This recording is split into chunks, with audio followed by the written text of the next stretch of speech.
ver dónde, ¿Qué si entiendo. experiencias tuviste? O sea, ¿dónde estabas tú el día 11 de septiembre?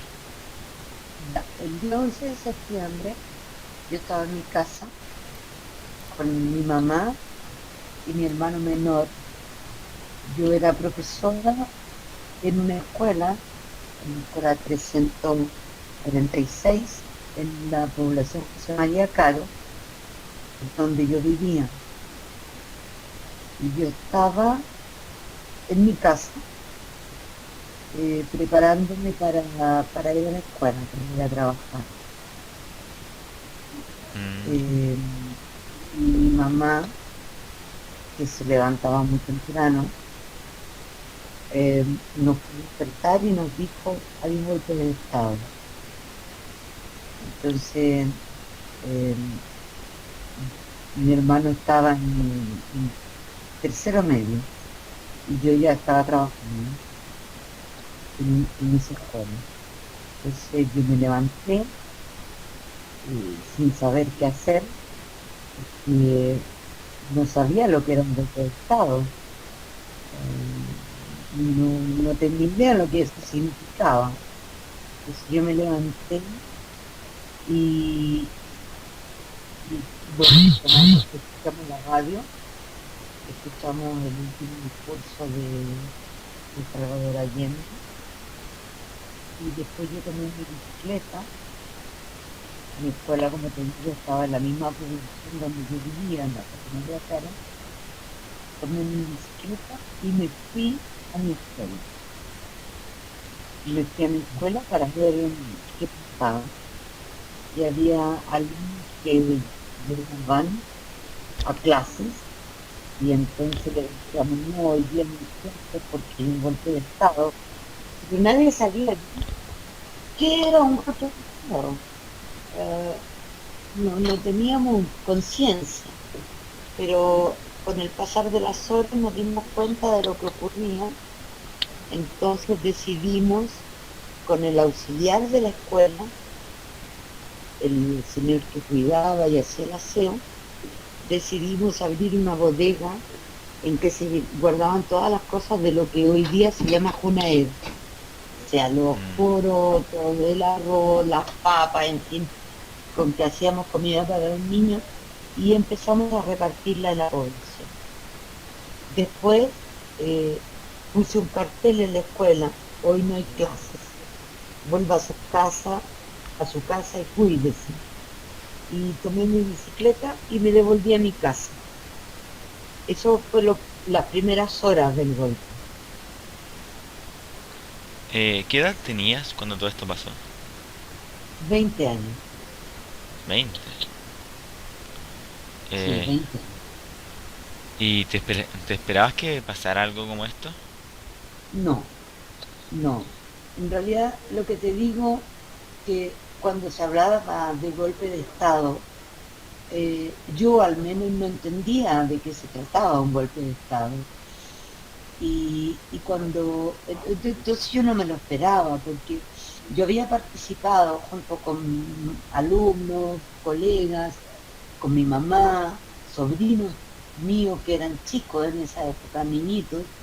Habíamos participado en la última marcha, bueno, que después se llamó la última marcha, pero en ese momento se llamó una marcha en apoyo al gobierno popular, pocos días antes, una semana o 2 semanas antes. Y fue realmente muy impresionante, multitudinaria. Entonces no, yo no me imaginaba para nada que las cosas iban a terminar como terminaron. Y particularmente, como te digo, insisto, cuando se decía, viene un golpe de Estado, ni siquiera sabíamos lo que era eso, un golpe Mm, de Estado, qué es lo que es un golpe de Estado. Asumen los militares, pero ¿qué pasa? No teníamos idea. Yo en mi juventud, 20 años, ya era profesora, pero no me imaginaba nada. eh, y eh, en tu experiencia como relegada, ¿cómo Sí. fue y cómo te te enviaron ahí? Mira, eh, yo participaba en el movimiento contra la tortura de Sebastián Acevedo, que era un movimiento que tenía como fin identificar y hacer públicos lugares donde se torturaba.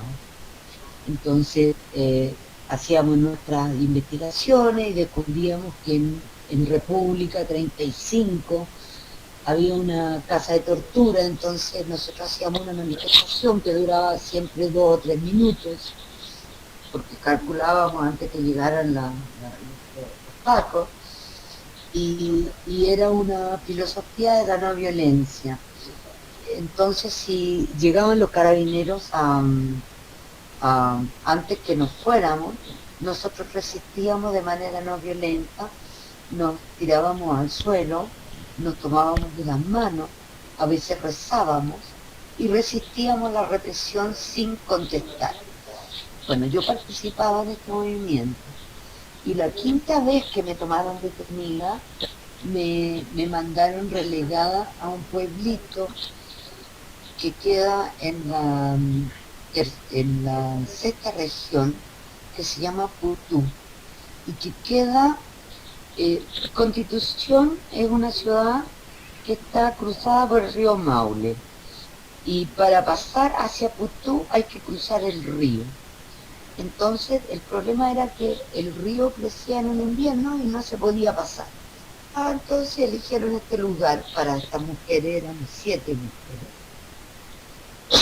que nos mandaron ahí. En un primer momento yo me sentí muy triste, yo sentía cuando iba en el bus con, iba iban dos policías de investigaciones por cada relegada, o sea, éramos 7 relegadas mujeres y 14 policías, 7 mujeres y 7 hombres, y nos llevaban en un pullman bus o algo así. Y bueno, llegamos allá, yo sentía que mi espalda se me salía porque iba yo sentada contra la vía. Y, pero una vez llegando allá, fuimos recibidas por unos carabineros de pueblo que no tenían idea lo que significaba esto de las relegadas, no tenían más miedo ellos a nosotras que nosotras a ellos, porque nos habían presentado como terroristas, cosas que no éramos, por supuesto. Entonces los pobres pacos estaban súper asustados y nos recibió el diácono del pueblo, porque un pueblo tan chico que no había cura, había diácono nomás, y nos llevó a su casa. Primero pasamos por la comisaría, tuvimos que firmar, dar nuestros datos, y después llegamos a la casa del diácono. Y ahí, bueno, sabíamos que podíamos caminar 1 kilómetro hacia el norte, 1 kilómetro hacia el sur, 50 metros hacia el oeste porque había unos humedales, entonces no se podía pasar, y 500 metros hacia el otro, hacia el este. Y ese era nuestra, digamos, nuestro espacio.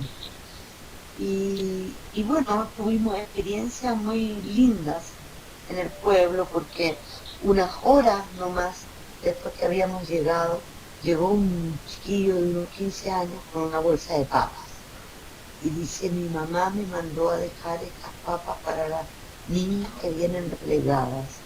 Esa fue la primera gran linda experiencia que me permitió a mí, al menos, pensar que esto que era un castigo se podía transformar en una experiencia positiva.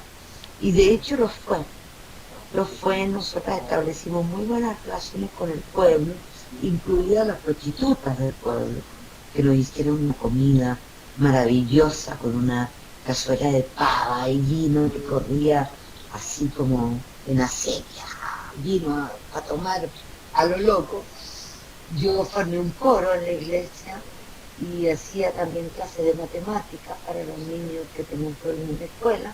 Y finalmente este castigo, que debía ser terrible, se transformó en una experiencia de vida muy positiva para mí, en la cual aprendí muchísimo cuáles son las verdaderas necesidades de la gente, que no son los grandes discursos, la filosofía y Gramsci, no sé qué, sino que un coro para la iglesia, una clase de matemática para su niño, y bueno, muchas cosas como esas. Eh, Muchas gracias por todo esto. Ahora vamos a terminar, pero gracias por contar todo esto y hablar con Dios, tanta sinceridad. mira, cuando quieras, digo, la dictadura significó mucho sufrimiento, un sufrimiento físico que yo tuve y psicológico también, pero al mismo tiempo significó encuentros con personas eh, que no los habría tenido. Y eso a mí me ayudó mucho a sanar las heridas físicas y psicológicas. Estos encuentros maravillosos con gente tan simple, tan honesta, tan auténtica. Y llámame cuando quieras. Ya, muchas gracias por todo.